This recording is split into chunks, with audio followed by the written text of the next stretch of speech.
Okay, तो हम लोग नेक्स्ट क्वेश्चन देखते हैं। अब हमारा डाइपोल से रिलेटेड क्वेश्चन आएगा, पीवाईक्यूज हम लोग देखेंगे।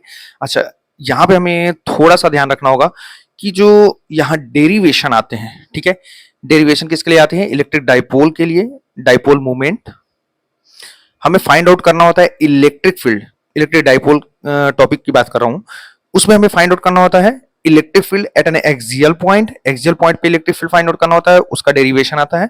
और इक्वेटोरियल पॉइंट पे हमें इलेक्ट्रिक फील्ड फाइंड आउट करना होता है, तो उसके लिए डेरिवेशन आता है। ठीक है, तो इस डेरिवेशन से काफी क्वेश्चन, मतलब ये डेरिवेशन कई बार पूछा हुआ है, तो ये डेरिवेशन तो एकदम अच्छे से कर लेना। ठीक है, एक्सियल पॉइंट और इक्वेटोरियल पॉइंट पे। ठीक है, और इसमें जो क्वेश्चंस पूछे हुए हैं, और टॉर्क, इसमें जो क्वेश्चंस पूछे हुए हैं टॉर्क से क्वेश्चन आया है एक आध, और वो डेरिवेशन कई बार पूछा हुआ है, तो वो डेरिवेशन आप बिल्कुल मत स्किप करना, उसको आप अच्छे से कर लेना। कौन सा? टॉर्क के लिए। ठीक है, टॉर्क को आप बिल्कुल भी मिस मत करना, उससे क्वेश्चंस भी आए हुए हैं और उससे डेरिवेशन भी पूछा हुआ है। ठीक है, तो ये जो टॉपिक है ये बहुत इंपॉर्टेंट टॉपिक है। डाइपोल से क्वेश्चंस आएंगे आएंगे, या तो क्वेश्चन आएगा या तो डेरिवेशन आएगा। ठीक है, तो आप दोनों ही करके रखना, कुछ भी आए आप उसे कर पाओ। ठीक है, तो हम यहाँ पर डाइपोल से रिलेटेड, क्योंकि अभी हम लोग टॉर्क पढ़े नहीं है, तो टॉर्क इसके जस्ट बाद हम लोग पढ़ेंगे। ठीक है, तो पहले हम लोग डाइपोल से रिलेटेड जो क्वेश्चन है वो कर लेते हैं, फिर नेक्स्ट लेक्चर में हम लोग टॉर्क पढ़ेंगे, डेरिवेशन उसका, और उससे रिलेटेड जो भी क्वेश्चन है वो हम लोग सॉल्व करेंगे। ठीक है, क्लियर? तो जितना मैं बताया उसको आप ध्यान में रखना और उसी से आप तैयारी करना। ठीक है, ये पूरा एनालिसिस वीडियो है एक तरह से। ठीक है, तो चैप्टर 1 का पूरा एनालिसिस है, फिर हम लोग लेकर के आएंगे नेक्स्ट चैप्टर 2 के लिए। वीडियोस थोड़ी सी स्लो आ रहे हैं, बट कोई नहीं, अभी तो दिवाली था, इस वजह से उसमें थोड़ा सा एंजॉयमेंट में चला गया टाइम, बट हम लोग यहाँ से अपना स्पीड बढ़ाएंगे। ठीक है, हो सकता हो एक दिन में 2 लेक्चर आए, बट आप इस वीडियो लेक्चर्स पे बने रहिएगा इस चैनल पे। ठीक है, आपको जरूर इससे बहुत ही ज्यादा फायदा होने वाला है, 95 प्लस आप स्कोर कर पाओगे। क्लियर है? चलो आ जाओ देखते हैं इलेक्ट्रिक डाइपोल से रिलेटेड क्वेश्चन। ये पूछा हुआ है 2021-22 में पूछा हुआ है क्वेश्चन। ठीक है, तो आइए देखते हैं हम लोग। नेक्स्ट क्वेश्चन है हमारा इलेक्ट्रिक डाइपोल के लिए। किसके लिए है? Electric dipole. ठीक है, चलो आ जाओ देख लेते हैं। बोला है अ पॉइंट चार्ज, क्वेश्चन आपको यहां पर दिख रहा होगा स्क्रीन पे। ठीक है, तो हम लोग पढ़ते हैं, यहां पर रीड करते हैं क्वेश्चन को। A point charge situated at a distance r from a short electric dipole on its axis. अब इतने से हम लोग एक पिक्चर ड्रॉ कर लेते हैं। ठीक है, तो सीधा सीधा बोल रहा है कि इलेक्ट्रिक डाइपोल है। शॉर्ट इलेक्ट्रिक डाइपोल बोलने का मतलब क्या है? कुछ नहीं, वो डाइपोल ही है। ठीक है, तो ये minus q plus q, electric dipole याद आ रहा है क्या? Two equal and opposite charges separated at a very small distance. This arrangement is known as electric dipole.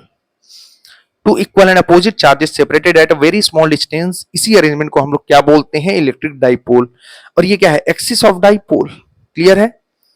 अच्छा, ये इसका सेंटर है डाइपोल का। डाइपोल का क्या है? ये सेंटर है। क्वेश्चन ये बोल रहा है, क्वेश्चन ये बोल रहा है कि हमारा शॉर्ट इलेक्ट्रिक डाइपोल है। ठीक है, electric dipole, a point charge situated at a distance r from a short electric dipole on its axis.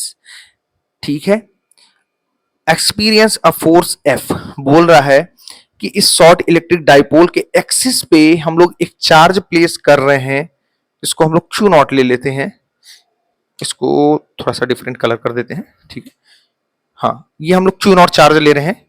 ठीक है, कितने डिस्टेंस पे प्लेस कर रहे हैं? R डिस्टेंस पे। अच्छा, हमेशा जो डिस्टेंस लेना कहां से लेंगे? Centre of dipole. Electric dipole के सेंटर से, अगर कुछ नहीं बोल रहा है कहां से लेना है डिस्टेंस, तो इतना समझ लेना कि सेंटर से ही हमें डिस्टेंस लेना है। कितने डिस्टेंस पे? R डिस्टेंस पे हम लोग ये चार्ज ले रखे हैं। ठीक है, तो इस पे बता रहा है कि जो फोर्स एक्सपीरियंस हो रहा है, यहां पर जो फोर्स आ रहा है, जो फोर्स आ रहा है वो कितना है? F है। क्लियर है? ये हमारा फर्स्ट कंडीशन। अब नेक्स्ट क्या बोल रहा है, आइए आगे देखते हैं।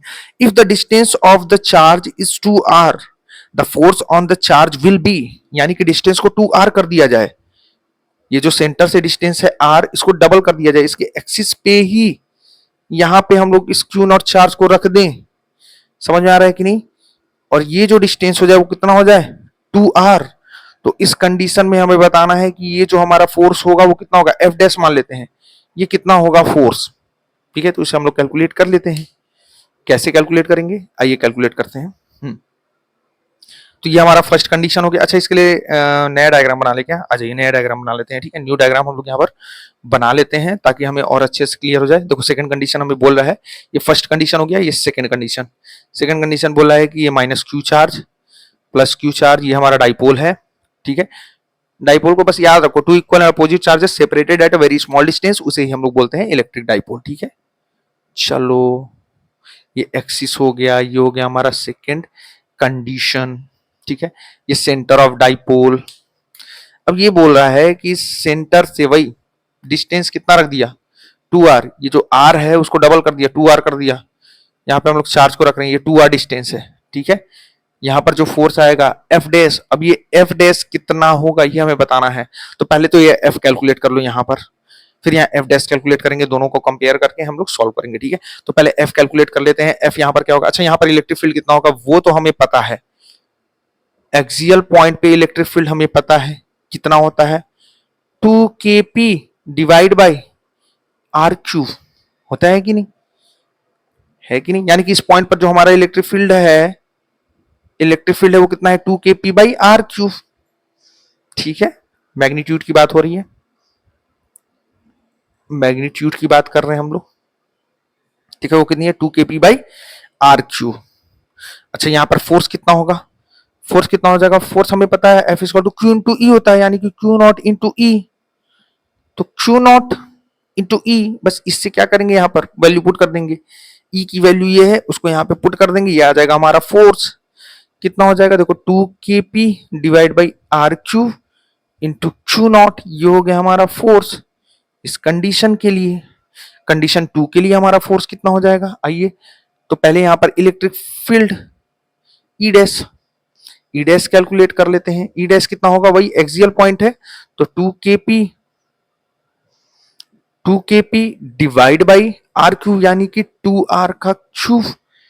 2r है डिस्टेंस, सेंटर से इस चार्ज का जो डिस्टेंस वो कितना है? 2r है, तो 2r का क्यूब कितना हो जाएगा? ये 2kp डिवाइड बाई ये कितना हो जाएगा? 8r cube.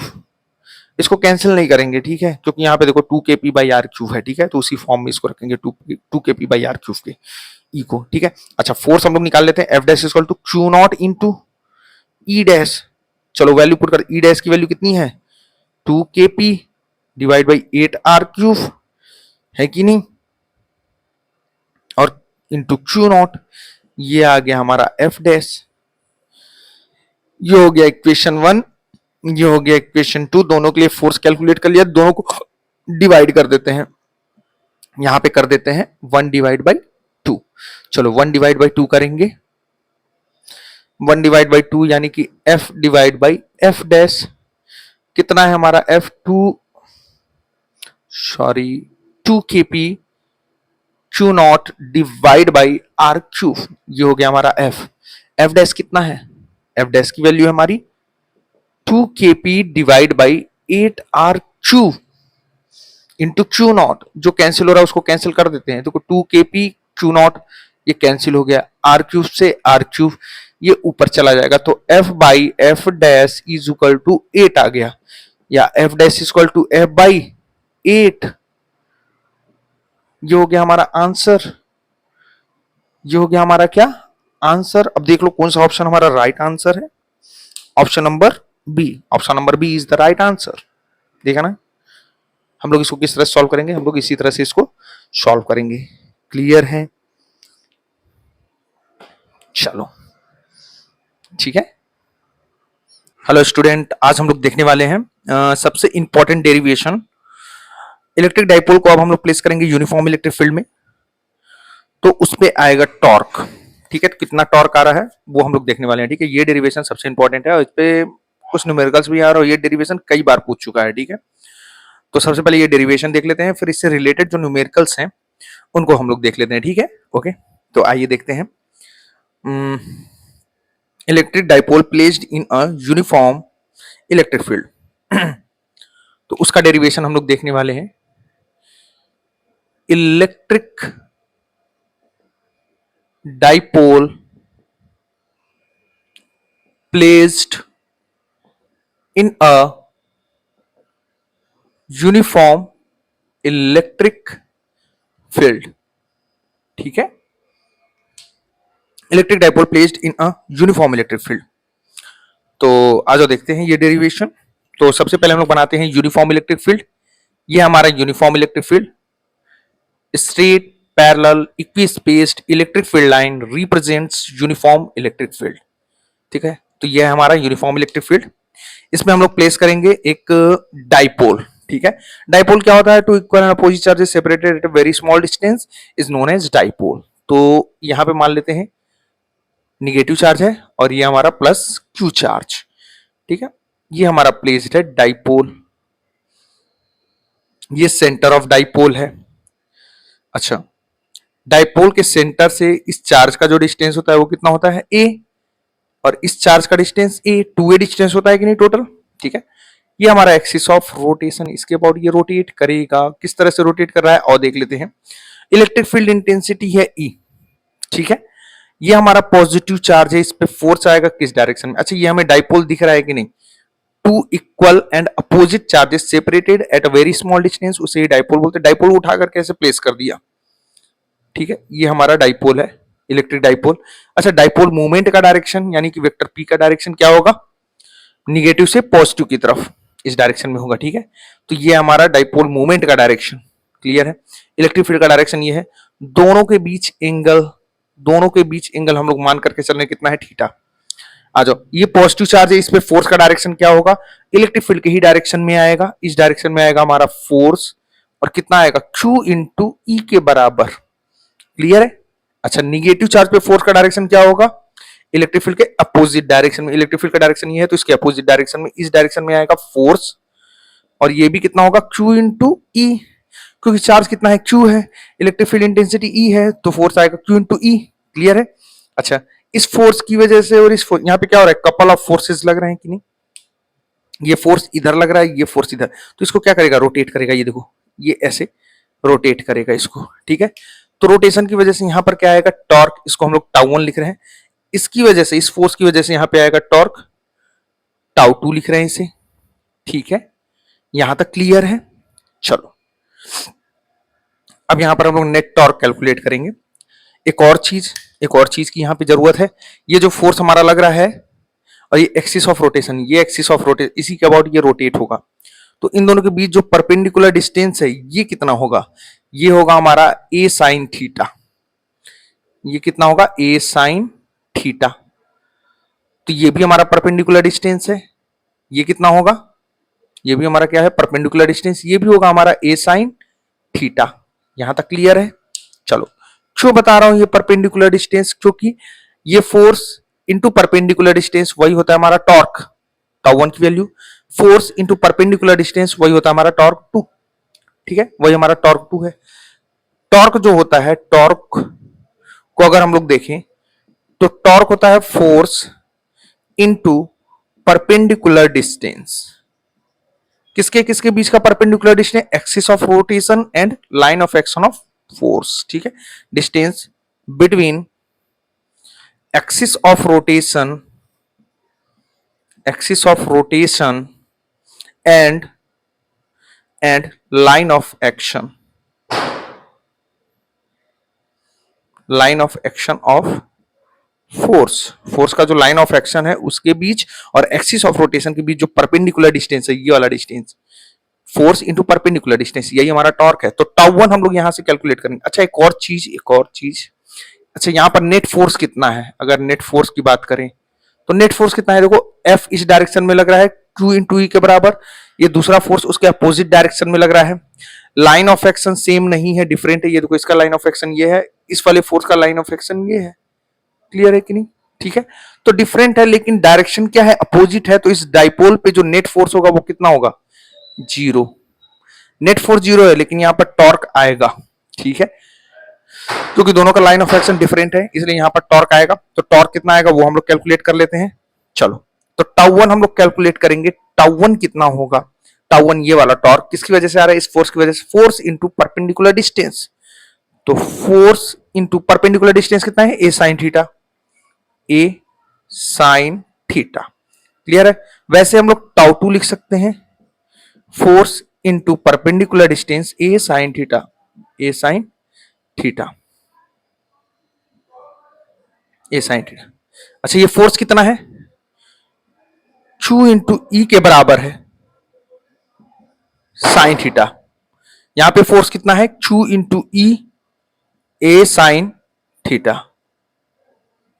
ठीक है, यहां तक क्लियर है। टाउ वन और टाउ टू दोनों हमारा कैलकुलेट हो गया। अब यहां हम लोग कैलकुलेट करेंगे नेट टॉर्क। यहां पे कैलकुलेट करेंगे नेट टॉर्क।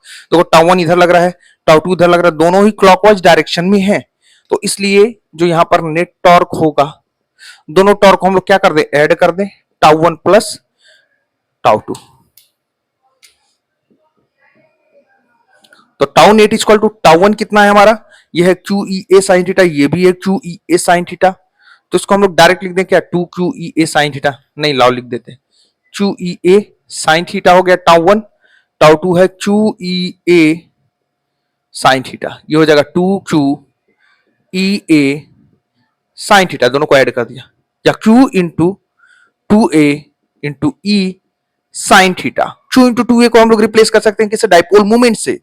हमें पता है P इज इक्वल टू होता है क्यू इंटू टू ए, ये होता है हमारा डाइपोल मोमेंट, तो इसको रिप्लेस कर देंगे P से, पी ई साइन थीटा, ये आ गया हमारा नेट टॉर्क। ठीक है, अच्छा ये हमारा नेट टॉर्क है। अच्छा डाइपोल मोमेंट यहां तक क्लियर है ना, ये हमारा नेट टॉर्क है। अच्छा थीटा क्या है, थीटा हमारा एंगल बिटवीन डाइपोल मोमेंट और इलेक्ट्रिक फील्ड के बीच का एंगल है। ठीक है, dipole moment vector P and vector E के बीच का एंगल है। ठीक है, समझ में आ रहा है इतना, यहां तक क्लियर है। चलो अच्छा ये टाउ नेट जो है हमारा पीई साइन थीटा आया, ये भी हमारा क्या है, वेक्टर क्वांटिटी, डाइपोल मोमेंट भी, इलेक्ट्रिक फील्ड भी हमारी क्या है, वेक्टर क्वांटिटी है। दोनों के बीच एंगल ये थीटा है, क्या है साथ में, साइन थीटा। अच्छा ये टाउ हमारा क्या है, वो भी हमारी वेक्टर क्वांटिटी, यानी कि दो वेक्टर क्वांटिटी को मल्टीप्लाई कर रहे हैं तो हमें क्या मिल रहा है, वेक्टर क्वांटिटी, प्रोडक्ट हमें क्या मिल रहा है, वेक्टर क्वांटिटी मिल रहा है, यानी कि हमारा वेक्टर प्रोडक्ट है। तो इसको हम लोग टाउ नेट वेक्टर लिख सकते हैं, वेक्टर P क्रॉस E, ये होगा हमारा रियल फॉर्मूला। ठीक है, tau net vector tau net is equal to vector P cross E। Clear है यहां तक, समझ में आया ये, ओके। चलो अब आगे बढ़ते हैं, ये डेरिवेशन समझ में आया, ये बहुत इंपॉर्टेंट डेरिवेशन है, इसलिए मैंने इसको यहां पर थोड़ा सा शॉर्ट में बताया है, लेकिन समझ में आया होगा अच्छे से। ठीक है, तो ये हमारा नेट टॉर्क आ गया, पीई शॉर्ट में नहीं है, सब कुछ डिटेल में ही है, बस जो हम लोग लिखते हैं कि एक हमने लेटेस्ट कंसीडर डाइपोल मोमेंट, ठीक है, placed in a uniform electric field having electric field intensity ई। ठीक है, तो ये सब आपको लिखना पड़ेगा बस। ठीक है, और बाकी कुछ नहीं लिखना है, बस डिटेल्स में थोड़ा बहुत लिखना है, कहाँ पे हमने क्या क्या किया वो थोड़ा सा बस शो कर देना। ठीक है, बट इसको याद करने का तरीका, मतलब इसको समझने का जो तरीका है ये है। ठीक है, तो ये हमारा नेट टॉर्क आ गया। चलो नेक्स्ट आगे हम लोग बढ़ते हैं। अब हम लोग कैलकुलेट करेंगे मैक्सिमम टॉर्क और मिनिमम टॉर्क। जो टॉर्क है वो हमारा डिपेंड करेगा किस पे, साइन थीटा की वैल्यू पे। साइन थीटा की वैल्यू जब मैक्सिमम होगी तो टॉर्क हमारा मैक्सिमम होगा, और जब साइन थीटा की वैल्यू मिनिमम होगी तो टॉर्क हमारा मिनिमम होगा। कब हमारी मैक्सिमम होगी, कब हमारी मिनिमम होगी, उसे आ जाओ हम लोग देखते हैं यहाँ पर। ठीक है, चलिए इसको इरेज कर रहा हूं मैं।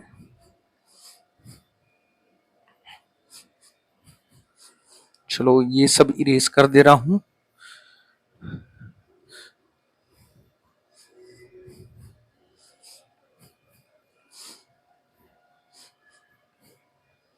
सबसे पहले हम लोग देखेंगे मैक्सिमम टॉर्क के लिए condition for maximum torque. Clear है, तो मैक्सिमम टॉर्क का कंडीशन हम लोग देखने वाले हैं यहाँ पर। हाँ,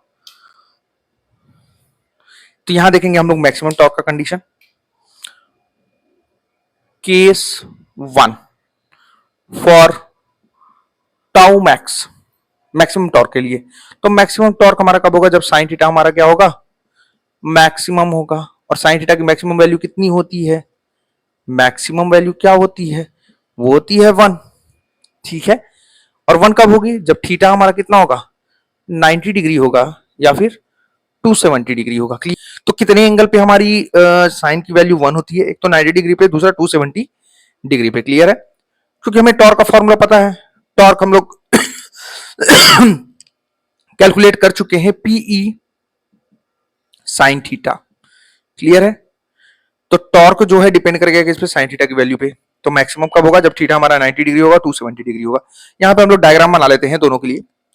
जब हमारा थीटा क्या है? 90 डिग्री। तो 90 डिग्री बोलने का मतलब क्या है कि ये हमारा इलेक्ट्रिक फील्ड, ठीक है, और यहां पर हमारा डाइपोल कुछ इस तरह से होगा, ये निगेटिव चार्ज यहां पर और पॉजिटिव चार्ज ये है। डाइपोल मूवमेंट का डायरेक्शन ये होगा, इलेक्ट्रिक फील्ड का डायरेक्शन ये है, ठीक है। तो देखो दोनों के बीच एंगल कितना है? 90 डिग्री है। क्लियर है? डाइपोल मूवमेंट का डायरेक्शन अपवर्ड, निगेटिव से पॉजिटिव की तरफ, इलेक्ट्रिक फील्ड का डायरेक्शन ये है। तो ये हो गया हमारा थीटा 90 डिग्री।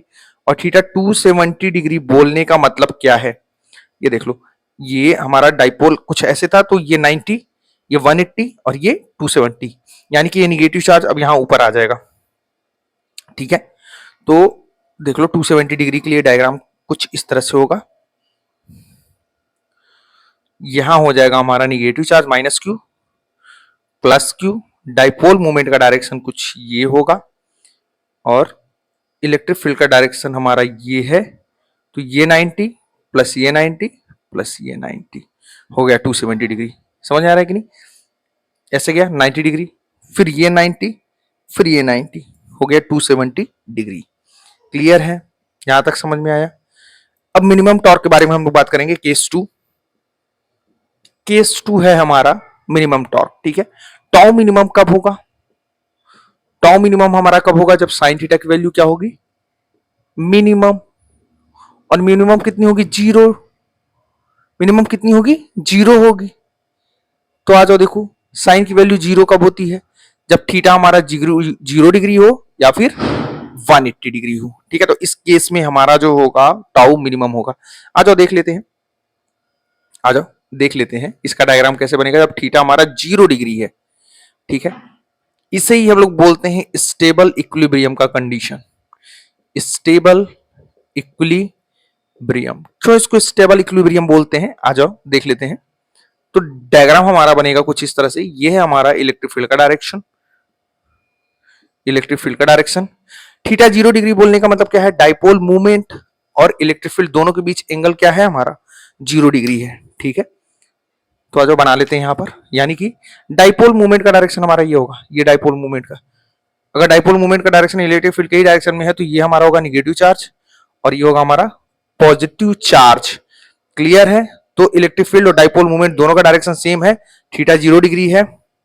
फोर्स का डायरेक्शन क्या होगा? पॉजिटिव चार्ज पे फोर्स का डायरेक्शन कुछ इधर होगा और निगेटिव चार्ज पे फोर्स का डायरेक्शन इलेक्ट्रिक फील्ड के अपोजिट डायरेक्शन में होगा।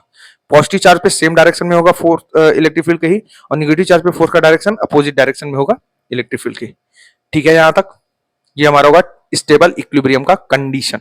स्टेबल इक्विलिब्रियम क्यों बोल रहा है, इसको हम लोग डिफाइन कर सकते हैं कुछ इस तरह से कि ये जो हमारा चार्ज है, ये जो हमारा डाइपोल है, इसको अगर हम रोटेट करें तो ये फोर्स इस डायरेक्शन में लगेगा पॉजिटिव चार्ज पे, और निगेटिव चार्ज पे ऐसे समझ लो, ये ऐसे है, ये ऐसे है। इसको रोटेट किया, जब ऐसे रोटेट करेंगे तो इधर आएगा एक फोर्स और इधर आएगा, तो इसको क्या करेगा? वापस उसी पोजीशन पे ले आएगा, ठीक है। जिस पोजीशन से डिस्प्लेस किया उसी पोजीशन पे वापस लेकर के आ रहा है, इसलिए उसे हम लोग बोले स्टेबल इक्विलिब्रियम की कंडीशन। अच्छा, अनस्टेबल इक्विलिब्रियम की कंडीशन क्या होगा? जब हमारा थीटा क्या होगा? 180 डिग्री। आज थीटा 180 डिग्री बोलने का मतलब क्या है देख लेते हैं। थीटा हमारा 180 डिग्री बोलने का मतलब क्या है? ये हमारा इलेक्ट्रिक फील्ड का डायरेक्शन, ठीक है, ये हमारा इलेक्ट्रिक फील्ड का डायरेक्शन और इसके अपोजिट डायरेक्शन। थीटा 180 डिग्री बोलने का मतलब क्या है? अच्छा, थीटा क्या होता है? डाइपोल मूवमेंट और इलेक्ट्रिक फील्ड के बीच का एंगल है, ठीक है। तो डाइपोल मूवमेंट जो है इलेक्ट्रिक फील्ड के अपोजिट डायरेक्शन में है, यानी कि इस डायरेक्शन में हमारा डाइपोल मूवमेंट है, तभी तो 180 डिग्री बनेगा। वेक्टर पी हमारा इस डायरेक्शन में है, अगर इस डायरेक्शन में है और डायरेक्शन जो होता है डाइपोल मूवमेंट का किधर से किधर होता है? निगेटिव से पॉजिटिव की तरफ, यानी कि निगेटिव चार्ज हमारा यहां पर होगा और पॉजिटिव चार्ज यहां पर होगा। क्लियर है? तो अब देखो इलेक्ट्रिक फील्ड का डायरेक्शन ये है, इलेक्ट्रिक फील्ड का डायरेक्शन ये है, डाइपोल मूवमेंट का डायरेक्शन ये है, तो ये एंगल हमारा बनाएगा 180 डिग्री। क्लियर है? अच्छा, अब यहां देखो, अब ये हमारा अनस्टेबल इक्विलिब्रियम है, क्यों है? अब इसमें फोर्स का अगर हम लोग डायरेक्शन देखें, फोर्स का डायरेक्शन अगर हम लोग देखें तो पॉजिटिव चार्ज पे फोर्स का डायरेक्शन क्या होगा? इलेक्ट्रिक फील्ड के ही डायरेक्शन में, इस डायरेक्शन में। निगेटिव चार्ज पे इलेक्ट्रिक फील्ड के अपोजिट डायरेक्शन में, इस डायरेक्शन में आएगा फोर्स, ठीक है। तो अब अगर हम लोग इसको क्या कर दें? रोटेट कर दें किसी एंगल पे, ये आ गया हमारा निगेटिव चार्ज, इधर आ गया हमारा पॉजिटिव चार्ज, इसको थीटा एंगल पे क्या किया, रोटेट कर दिया, तो इधर आएगा हमारा फोर्स का डायरेक्शन और इस पॉजिटिव पे आएगा फोर्स का डायरेक्शन। ये इसको क्या करेगा, रोटेट कर देगा, वापस उसी पोजीशन पे नहीं ले आएगा। इसको क्या करेगा, हमने हमने क्या किया, इसको डिस्प्लेस किया अपने पोजीशन से, तो ये क्या करेगा, इसको रोटेट कर देगा। क्लियर है, वापस उसी पोजीशन पे नहीं लेकर के आएगा, क्योंकि फोर्स इस डायरेक्शन में लग रहा है, दूसरा फोर्स पॉजिटिव पे इस डायरेक्शन में, तो ये इसको पूरा ही रोटेट कर देगा। तो ये हो गया हमारा अनस्टेबल इक्विलिब्रियम का कंडीशन, अनस्टेबल इक्विलिब्रियम। ठीक है, समझ आ रहा है ना स्टेबल और अनस्टेबल इक्विलिब्रियम का मतलब।